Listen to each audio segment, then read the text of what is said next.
Assalamualaikum warahmatullahi wabarakatuh. Di video kali ini aku mau ngebahas tentang kultur shock aku saat dulu menjadi TKI Malaysia di tahun 2016. Nah, kultur shock yang pertama adalah di Malaysia itu kebanyakan berkendara menggunakan mobil.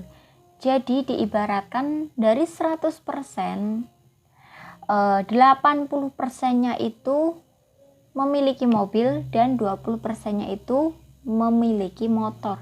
Jadi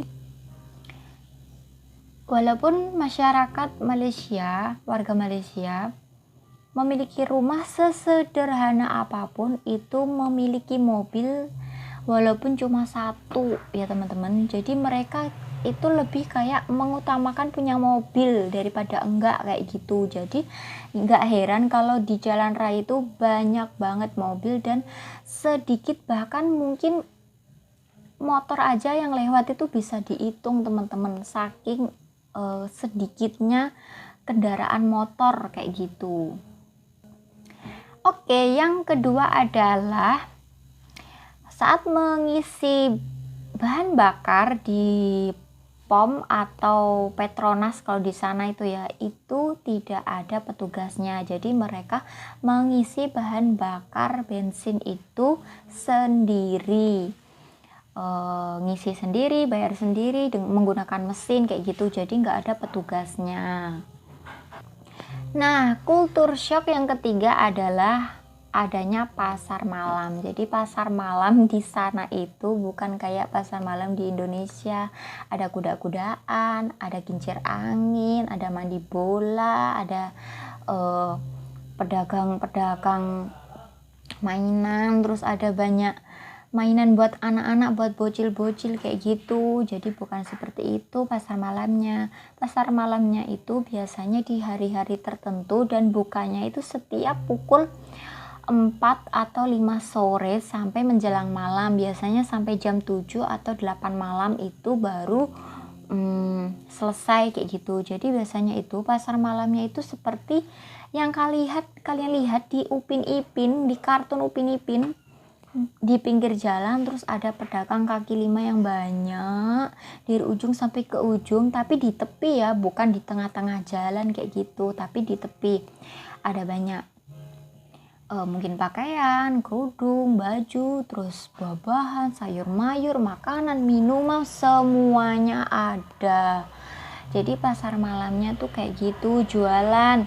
Biasanya di hari-hari tertentu, mungkin di hari Jumat, terus mungkin di hari Minggu, atau mungkin setiap hari Rabu. Jadi di hari-hari tertentu kayak gitu. Jadi pasar malamnya itu berupa pasar kecil dari jam 4 atau 5 sore sampai jam 7 atau 8 malam kayak gitu. Kalau di Malaysia itu pasar malam yang banyak permainan buat anak-anak itu namanya Fun Fair ya teman-teman. Jadi bukan pasar malam tapi disebut Fun Fair kayak gitu. Nah, yang keempat adalah waktu ya teman-teman. Jadi Malaysia itu kalau maaf ya batuk. Jadi Malaysia itu kalau nggak salah waktunya 1 jam lebih cepat dari Indonesia. Kalau aku di Johor dan rumah aku itu di Jawa Timur itu beda 1 jam. Jadi kalau di Indonesia itu subuh sekitar jam 4 lebih. Kalau di sana itu jam 5 lebih subuhnya. Jadi kalau biasanya kalau di rumah jam 6 itu matahari udah nyorot ya, sunrise-nya udah keluar.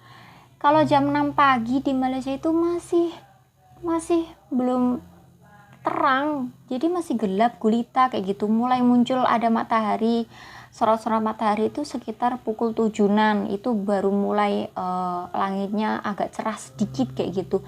Jadi jam 6 itu masih gelap. Jadi beda sama di Indonesia kayak gitu.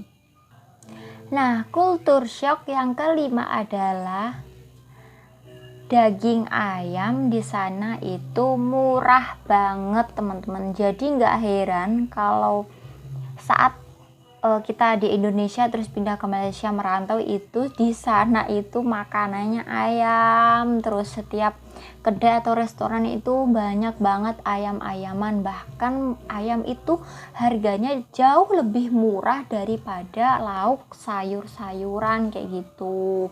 Jadi para TKI di Malaysia itu kebanyakan kalau belanja untuk stok mungkin yang dimasak nanti di rumah atau belanja bulanan kayak gitu, pasti ngambil yang namanya daging ayam, entah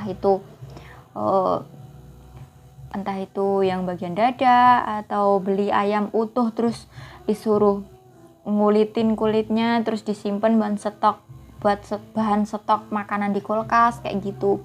Pokoknya perayaman itu murah banget sampai waleh-waleh pokoknya. Makanya kalau di Indonesia itu perayaman daging ayam itu Kak cenderung harganya yang elit, agak mahal kan. Kalau orang desa ayam itu udah makanan yang paling enak lah pokoknya. Tapi kalau di Malaysia itu ayam tuh murah banget sampai bosen makan.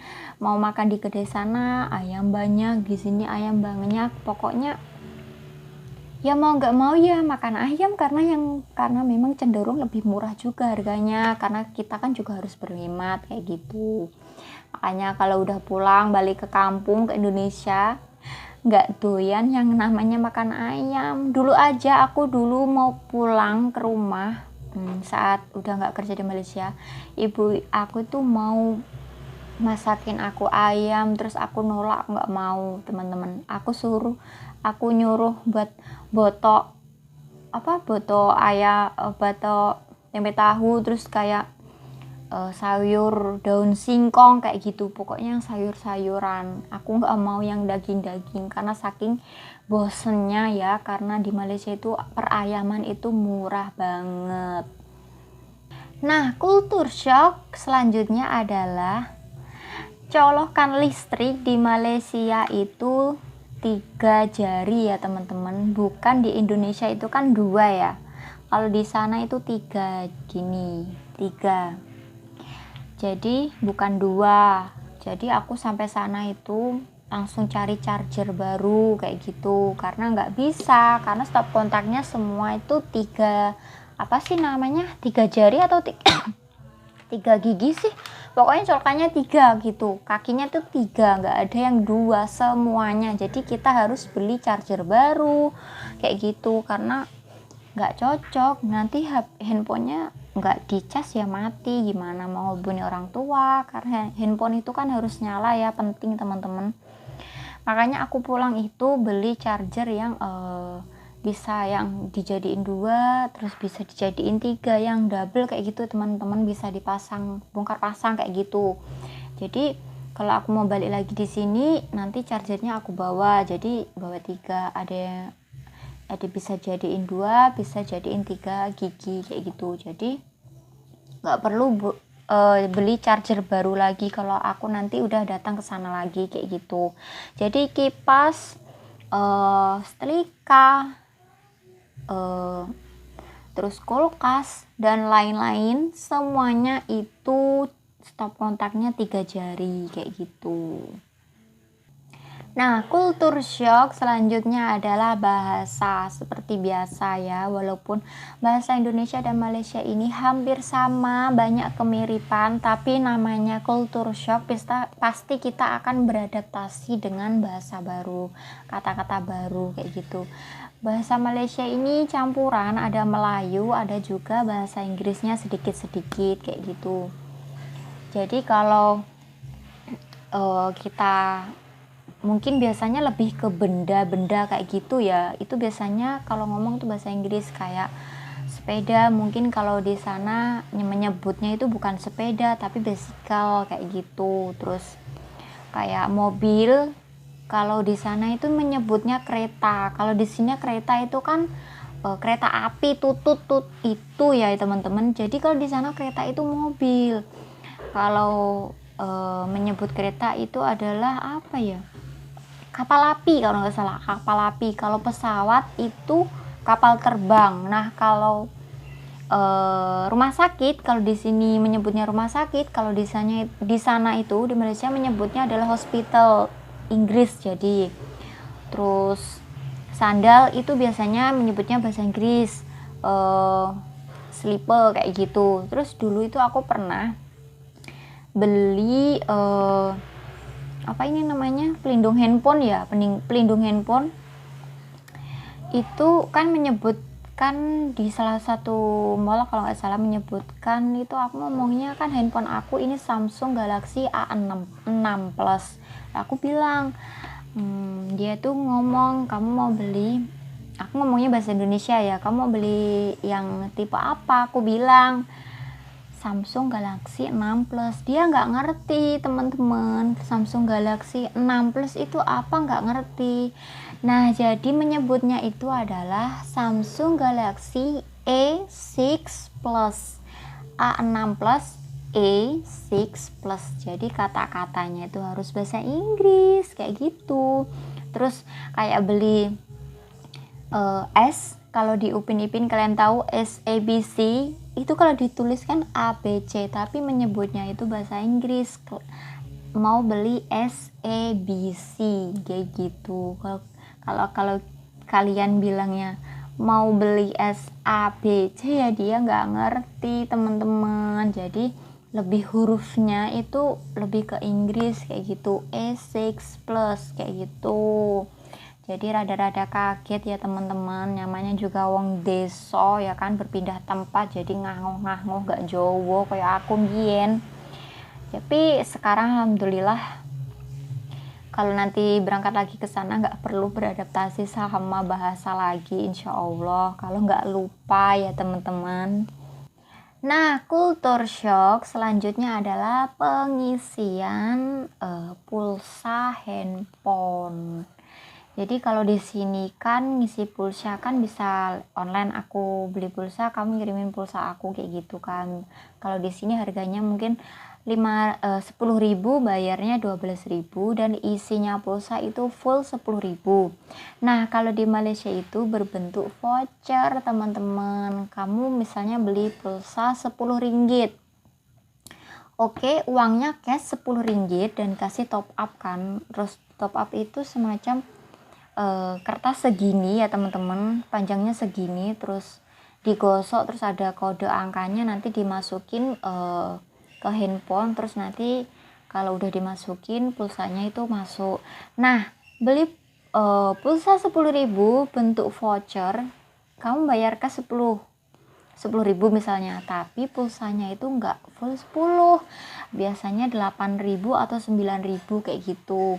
Kalau di Indonesia beli 10.000 pulsa full 10.000 tapi bayarnya lebih 12.000. Kalau di sana bayarnya enggak lebih tapi pulsanya enggak penuh, jadi sama aja kayak gitu teman-teman. Makanya kalau aku mau